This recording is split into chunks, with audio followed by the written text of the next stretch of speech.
I want to get back to the gangster genre because मेरे को लगता है आपने बहुत gangster films देखी है if I'm not wrong. Tell me about your top 5 gangster movies. Yeah, Godfather, Scarface, Goodfellas, I mean all the Scorsese films and all. एक बहुत underrated picture है, कभी टाइम मिले तो देखना, called Untouchables. Brian De Palma. De Niro's playing Al Capone.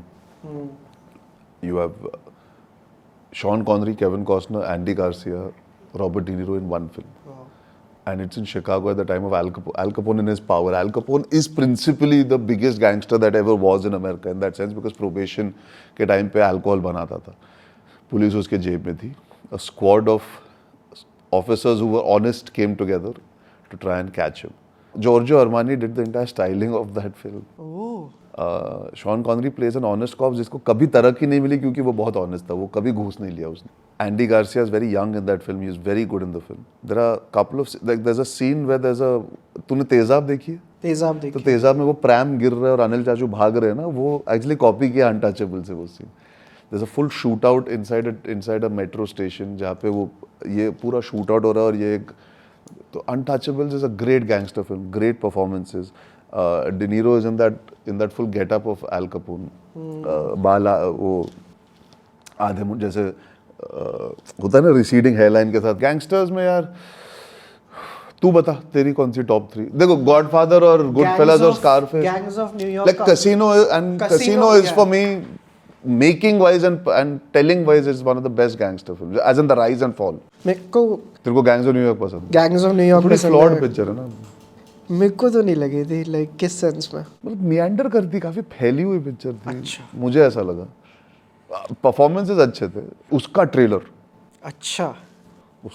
बड़े पर्दे पे देखा था मैंने. बहुत अच्छा काटा था तभी. For me gangster genre starts and ends with Sopranos. फिर देन तो सोप्रानोस है तो फिर तो when you go into a show which goes into that kind of detail then you can't फिर कोई conversation नहीं है ना. एक तो गॉडफादर है जो फिल्में हैं, उसके बाद फिर then you go into Sopranos. Although I feel Scorsese is still the best director. How do you like Irishman? Indulgent but fun. थोड़ा महंगा बट सही है. हाँ यार as a fan boy I appreciate. आपने एक सेटिंग में देख ली थी? मैंने दो सेटिंग में देखी थी. आई स्टिल रिमेम्बर मैं सरदार का ग्रैंडसन के लिए पटियाला ट्रैवल करा था तो रास्ते पे आधी देखी थी और फिर अगले दिन देखी थी. सो एक रील चल रही है आजकल कि आप कैसे 7 पार्ट्स में आयरिशमैन को डिवाइड करके एक शो के जैसे वो भी देख सकते हो. और कौन सी गैंगस्टर पिक्चर अच्छी है यार? We can also talk about the OG RGVs. Yeah, फिर तो then you know people will be biased towards Satya and Sarkar, but I'm a little biased towards Company. Wow. Because I feel in terms of craft, it's his most perfect film. My father's also produced it, so I'm a little biased to it. Where you talk about phone calls, ना जो हम शुरुआत में बात कर रहे थे protagonist antagonist वाले, Company has one of the best phone calls also.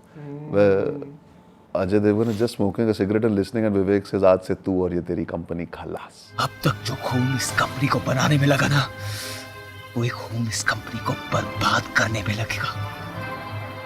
Malik, तू और तेरी ये कंपनी खलास. That's the interval जहाँ पे just a slow zoom from a low angle is happening and both of them are talking to each other. Editing wise, it's a very good film. If you see the way they use split screens, Chandan Arora's edited it. I think he's a very good editor. Hemant Chaturvedi shot it. He shot Ishaq ज़ादे. बहुत ही उम्दा cinematographer है. I think उन्होंने विशाल जी के साथ मकबूल और मकड़ी shoot की है शायद if I'm not mistaken.